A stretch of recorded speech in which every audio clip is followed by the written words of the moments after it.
E por que Deus não intervém? É porque Deus não dá jeitinhos.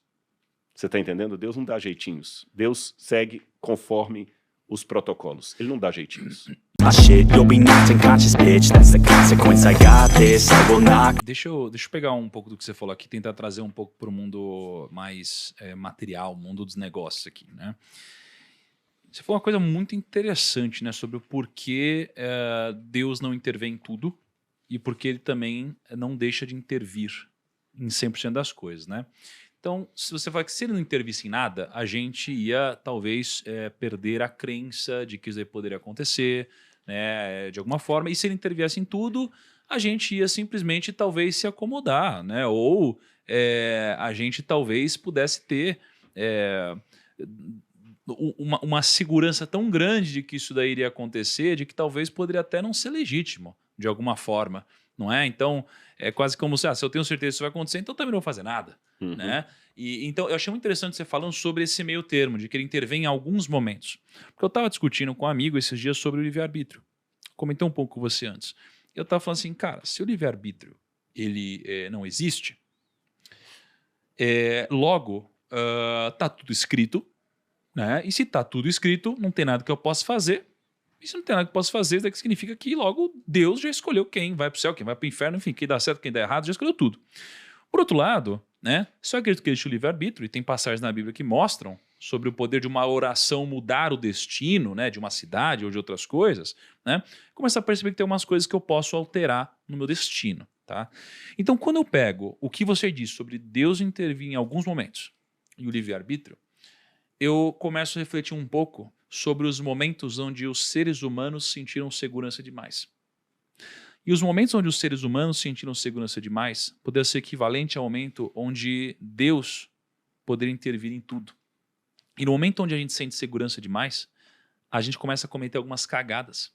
Então, eu tenho inúmeros exemplos disso. Um deles foi de um documentário que eu vi recentemente, do Bernie Madoff, né, de um dos maiores casos de pirâmides da história, né, mais de 50 bilhões de dólares foram perdidos, né, e eu percebi algumas coisas muito interessantes nesse caso, porque o Bernie Madoff ele começou, tá, a semente do erro dele começou para mim em duas coisas.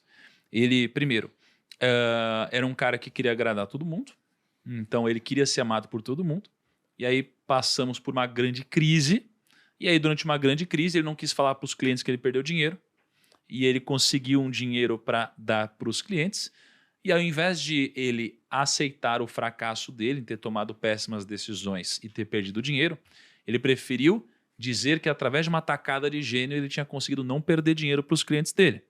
Então ele optou por ser um mentiroso e guardar isso aqui dentro, ao invés de aceitar que ele tinha fracassado nesse momento. Então tudo começou pela necessidade de agradar todo mundo. E quando isso começou, ele guardou uma pequena mentira dentro dele. E com o passar do tempo, essa mentira ela vai crescendo. Quando você não dá luz a um problema, isso aqui vai crescendo até o momento que isso aqui te consome. E com o passar do tempo, o que começou a acontecer é que os clientes dele começaram a sentir muito confiança no dinheiro que eles estavam ganhando. E ele, alimentando essa mentira, ele fazia os clientes acreditarem que eles estavam de fato ganhando dinheiro. E com o passar do tempo, os clientes ganharam tanto dinheiro por tanto tempo que eles ficaram cegos. E no momento que eles ficaram cegos, pela certeza de que isso ia acontecer, eles começaram a perder completamente qualquer grau de julgamento. Até o momento onde eles se entregaram tanto que essa pirâmide ficou tão grande e que eles começaram a perder grana, porque a ganância os consumiu, né? Desejos humanos os consumiram. Então, eu vejo que no momento onde a gente fica cego pelo excesso de certeza, o excesso de segurança, a gente começa a perder dinheiro ou integridade, ou seja lá o que for, porque a ganância nos conquista com agrados e nos proporciona uma falsa segurança.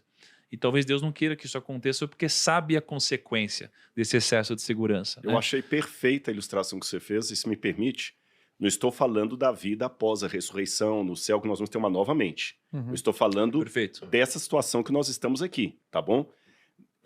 O que você colocou aí em linhas gerais é como se Deus agora saísse curando todo mundo. Vou curar todo mundo que está com câncer, vou tirar todo mundo da miséria. É como se Deus agora artificialmente fizesse isso. Aliás, essa questão de Deus intervir, por que ele não intervém sempre? Eu vou fazer uma pergunta estúpida aqui. pela audiência que você tem, pelo tipo, perfil do nicho que assiste PrimoCast e vocês aqui, a pergunta, já estou antecipando para todo mundo, é estúpida. Se o problema, muitas vezes, de um país é a questão social, financeira, por que o governo imprime um monte de dinheiro e dá para todo mundo? Eu falei que a pergunta era estúpida. Eu, quando era criança, eu pensava assim, é só chegar na Casa da Moeda, imprime dinheiro e dá para todo mundo. Tem gente que acha que é isso. Cara, tem político que ainda acha isso. Que é isso. Não, eu não vou falar o nome do país por uma questão de ética, mas eu mesmo e Laura fomos a um país recentemente que o governo fez isso. E quebrou de tal maneira o país que cartão de crédito não tem como usar, todo mundo anda com pochete com um monte de dinheiro e você tem que estar trocando dinheiro todo dia por dólar. Bagunçou. Então, se Deus saísse agora distribuindo milagre para resolver todos os problemas, é como se fosse, ou no exemplo que você deu, que eu achei muito didático, vou até pedir licença para usá-lo em alguma palestra, ou no exemplo também que eu dei aqui de imprimir dinheiro. Então, se o problema é que o pessoal não tem dinheiro, então todo mundo vai ter dinheiro. Vou dar aí, eu vou colocar agora na conta de todo mundo aí, 100 mil reais por dia para você comprar o que você quiser. E o camarada vai lá, compra o carro, mas você sabe que nenhuma economia se sustenta desse jeito. Então, por isso que Deus também ele age de acordo, entre aspas, com as leis do mercado. Bom, então olha que loucura. Então a gente passou aqui pela história, Jó estava bem, aí teve lá um encontro no céu, né? Satanás disse que Jó só era bem sucedido, digamos assim, porque Deus permitia. E aí Deus falou, então faz o que você quiser, testa então para ver se ele não é assim de verdade, você não tem esse temor de uma forma genuína. Só lembrando, me permita, é que eles estavam com os Binelohim, com os outros filhos de Deus. Perfeito. Então Deus aceitou o diabo que estava num processo jurídico. E no processo jurídico, você não inibe a outra parte de apresentar a tese dela, senão o processo não é justo. Por estar num processo jurídico, Deus tinha que deixar o diabo argumentar e Deus também, de certa forma, se defender da acusação que ele estava recebendo. É bom deixar isso claro. Perfeito, olha só.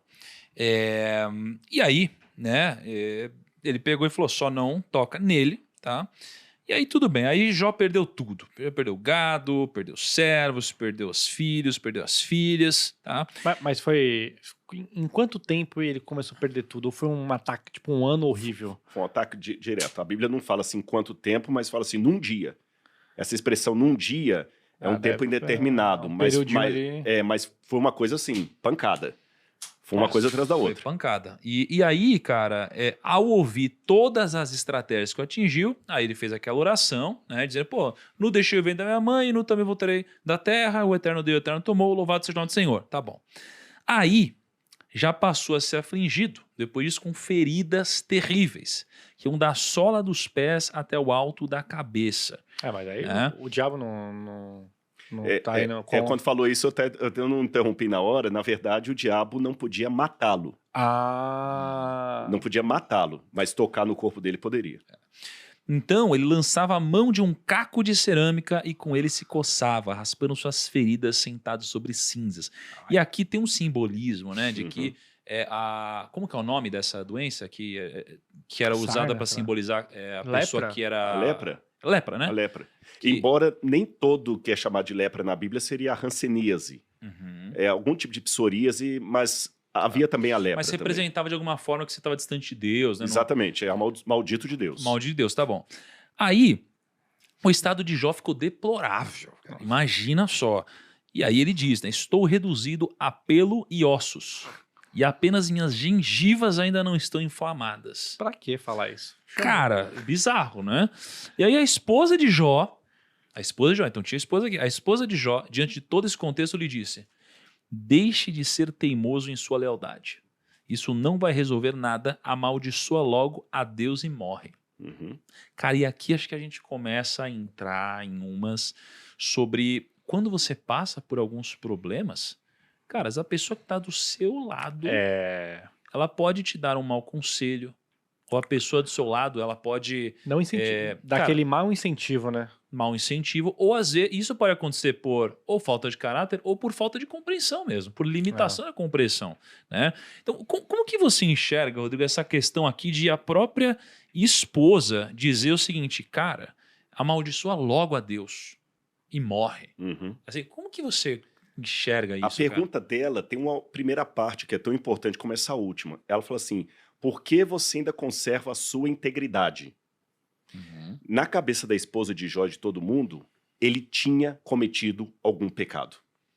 Isso, é verdade. Você tá entendendo? Porque não assume logo, Porque né? não assume logo, tá certo? Porque não assume logo.